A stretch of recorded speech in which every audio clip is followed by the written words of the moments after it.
She is a narrated fiction story created for discussion and entertainment purposes.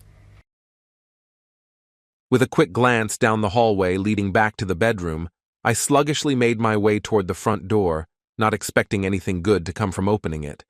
Nor was I expecting anything bad. Nothing remarkable had happened lately. With nothing else to do, I walked over and opened the damn thing. I was completely caught off guard. There she was, or at least a version of her that I once knew so well. I'm sure my mouth was hanging open as she swept right past me into my apartment.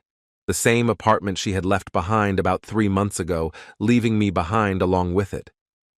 I was still in shock as I watched her scrutinize the slightly altered interior of my place, her expression a mix of criticism and mild frustration. My gaze shifted from her to the dishes on the table, then to the hallway, and back to her. Obviously, this needs to change. It's about time I returned to get things under control. Close the door, would you? What? That was the only response I could manage, as I went ahead and shut the door. In hindsight, it seemed like a good idea, especially with the nosy neighbors around. My mind still blank, I watched her examine the room, surveying her old territory in detail. Seriously, did you pick out those cushions? What? My replies weren't getting any better, but what did she expect? The whole situation wasn't just unexpected, it was downright surreal.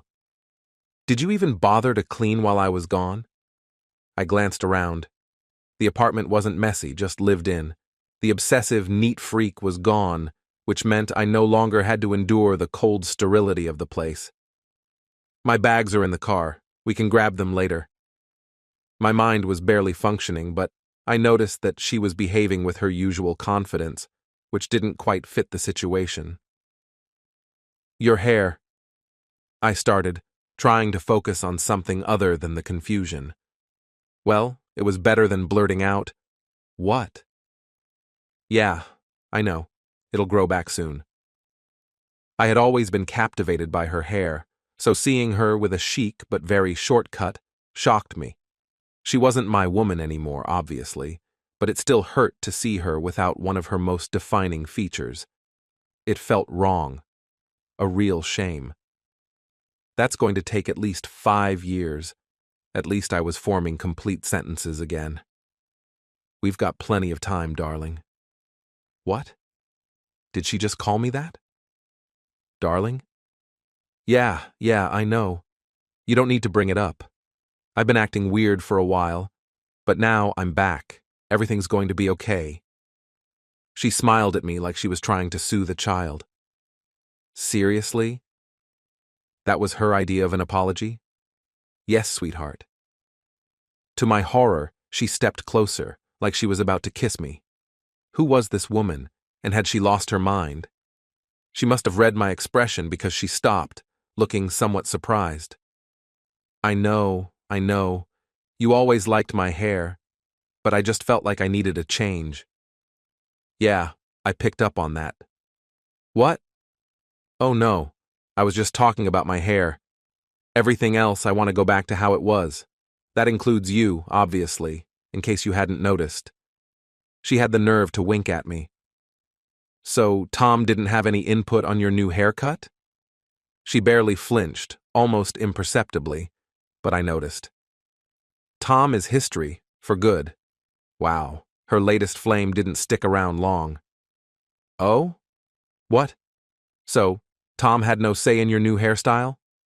Why are you still bringing him up? He was fired and blacklisted after the Parker contract disappeared. He's ruined. He's the past. He was a mistake, and I got rid of him. I nodded, remembering some of his professional setbacks. Yeah, just like you got rid of me. I know, but now I'm back for good. This is going to be so amazing, I can feel it, baby. My attention shifted from the hallway back to her. So, Tom had no input on your new hairstyle? She looked slightly offended by my persistence, but likely realized she couldn't avoid answering. Cruel or not, lying wasn't her style. He might have liked it. So it was his idea? Maybe. I don't remember. What difference does it make now? He left his mark on you. Maybe for my sake, maybe not. But he definitely did. That doesn't matter at all, honey. Her tone softened unexpectedly. Short hair, gentle voice, almost apologetic, perhaps even a bit uncertain. Standing in front of me was a different version of my ex. She seemed to gather her resolve and suddenly began adjusting the strap of her dress. What was she up to? She stopped fidgeting, seemingly struck by an idea, and pulled out her phone from her purse. After fumbling with it for a while, my unfaithful speakers obliged her, playing one of her playlists. Naturally, she still had full access to everything after years of living here, and I had been too numb to change the passwords. I guess I still was. I watched her bizarre actions without saying a word. Once she had set the mood with some background music, she began to dance, if you could even call it that. She was never much of a dancer and usually avoided it. The fact that she was trying now said a lot about her determination, whatever it was she was trying to accomplish. To my complete surprise, I realized that her strange movements could only be interpreted as an attempt at some sort of striptease. Really? This woman had always been somewhat reserved, never willing to express her sexuality openly. She despised any kind of intimate activity. In addition, she did not have a sense of rhythm and the ability to move gracefully to the music. The fact that she was now trying to take off her clothes for me spoke volumes about the desperation she clearly felt, but did not want to discuss, and which, for some reason, did not lead to any form of apology. The striptease itself was mildly amusing. I had always valued her sharp mind, her humor, and her personality. Her body was never meant to be a centerfold, and I never needed it to be. The issue was that her body was decidedly unsuited for a striptease. She was a bit broad and muscular, lacking any real elegance. Her movements were stiff and awkward. The whole thing was uncomfortable to watch, and I had to make an effort not to offend her by laughing. Sure, I would have been within my rights to hurt her after what she did to me, but that just wasn't my style. It was an awkward moment for both of us, and I tried to ease the tension by at least pretending to be interested in what she was doing. Her actions, however, had no impact on the blood flow to any part of my lower body whatsoever. My curiosity piqued when she gave me a mischievous smile, showing off her playful side. I noticed something shiny and leaned in to get a better look. No way. She had a piercing. I couldn't help but wonder how he had convinced her to do something like that. She had always been so strong and independent, someone who didn't let others influence her. She would have probably had a strong reaction if I had even hinted at something similar. "Do you like it?" she asked, grinning slyly. "Let me guess his idea," I said. "Why does it matter?" she responded, trying to act casual, but her attempt felt forced. Her answer confirmed what I had suspected. "Just curious," I replied. She awkwardly continued removing her clothes. When her underwear came into view, something strange caught my eye, a small mark on her skin. I moved closer to get a better look. It seemed like part of a letter was visible beneath her waistband. Yes, it was an M. How odd. Then it hit me. It was part of a Tom tattoo. Had he really convinced her to get his name tattooed on her? Unbelievable. This guy was something else. "So, let me guess. He's the one who dumped you, right?" All right, I know. I completely ruined any lingering hint of a romantic mood, if there was any to begin with. Honestly, I wasn't feeling it, and somehow, I doubted she was either. Her reaction was pure shock. "What?" It was nice not to be the only one asking that in this conversation. "Think about it. He lured you away from me. He convinced you to heartlessly break up with me and humiliate me in front of him. He even had you cut your hair because he knew I loved it. He marked you with a piercing. He branded you with a tattoo of his name, right there. And then, he tosses you aside and sends you back to me. This might never have been about you at all. I think he just wanted to get at me. If I take you back, I'll be reminded of what he did every day. Maybe forever. Tom and I have hated each other since we were kids. His ultimate victory would be for me to take you back. knowing he could take and permanently mark my woman. Sweetheart? To my surprise, she was on the verge of tears. Astonishing, really. I'd rarely seen her so emotional. I don't think I'd ever seen her cry. And calling me sweetheart? That was a first. Why didn't you even bother to get the damn tattoo removed before coming back? Now she actually looked a bit remorseful, which was rare for her. I've thought it over. The issue is the color. He picked it and now it's proving really hard to remove. I'm worried it might leave scars. It's such a sensitive area and any scarring there could ruin intimacy pleasure. She was worried about her own intimacy experience. Did she even consider how seeing that tattoo would affect mine? Are you pregnant?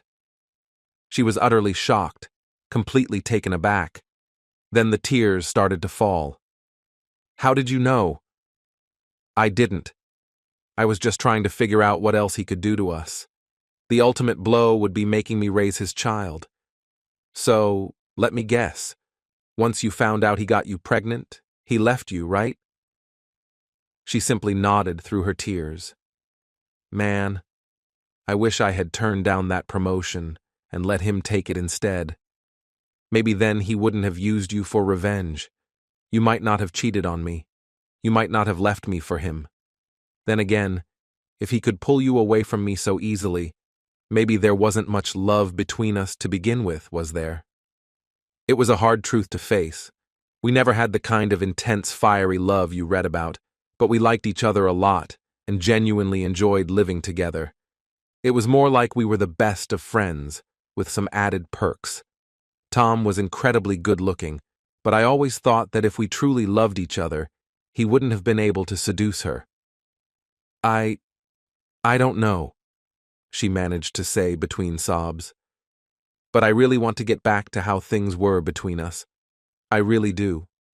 Please? Well, I suppose you can get rid of that piercing pretty easily. She nodded almost frantically. And your hair should grow back eventually. Another firm nod. The tattoo could probably be removed with a laser. She even began to smile as she kept nodding. The baby, though, that's a problem. That would have to be your choice. I'll find a solution. Her mood had completely shifted. She was almost euphoric now. I'll stay out of that decision. So I guess all the physical marks he left on you can be erased. Yes. Yes, they can, and they will. The problem is the marks he left on my mind. What? You dumped me for him without a second thought. You let him do things with you that you always denied me. I wanted to have kids, but you said you weren't ready. With him, you didn't hesitate. If I had ever suggested that you change your body like some actress, I would have been shut up immediately. With him, you didn't think twice, and I haven't even asked what else you did for him in bed. Oh. Yeah. Oh. I think he did us both a favor. What? He made it clear how fragile our relationship was. He proved your feelings for him were stronger than anything we had. He showed us we were just going through the motions, too afraid or too comfortable to change. And let's be honest, if what we had was that weak, what chance would starting over even have? Well, I guess. She appeared sad, but calm and resigned to her fate. Meanwhile, she had started getting dressed again, which made me feel relieved. It made the situation less uncomfortable. Discussing something serious with someone almost knack-D just felt wrong. I'm sorry. There it was, the magical word I had never heard her say since she left. It felt odd and somehow significant that I was the one saying it, even though I was the one who had been wronged. Suddenly, I understood. She was simply too weak to say she was sorry, just as she had been too weak to resist him and too weak to save us. But it didn't matter anymore. We were better off apart. Thank you. Once again, I said what she should have, and I truly meant it. With this visit, she had finally helped me let go of all the emotional baggage from our past relationship that I had still been carrying. No, honey, I need to thank you for listening to me, for giving me all those wonderful years. I'm so sorry. It's ironic, but the very last word she ever said to me was the one I had waited so long to hear. With that, she gave me a brief kiss on the cheek, but it didn't affect me as much as I expected. She then turned to leave my apartment, and my life. It actually felt like a relief. "Honey, what's that noise?" asked the drowsy, long-haired beauty who had just emerged from the bedroom. "Nothing. Just someone I used to know, my love," I replied, just as the door clicked shut behind her. I hadn't meant for my ex to see this before she disappeared from my life for good. I'd always believed in not kicking someone when they're already down. "Do you think we could visit my parents this weekend?" she asked. "I'd really like you to meet them."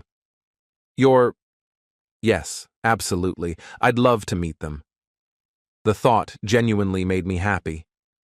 I set my coffee cup down on the folded, badly stained Parker contract and followed the alluring sway of her long hair back into the bedroom, ready to start the day in the right way.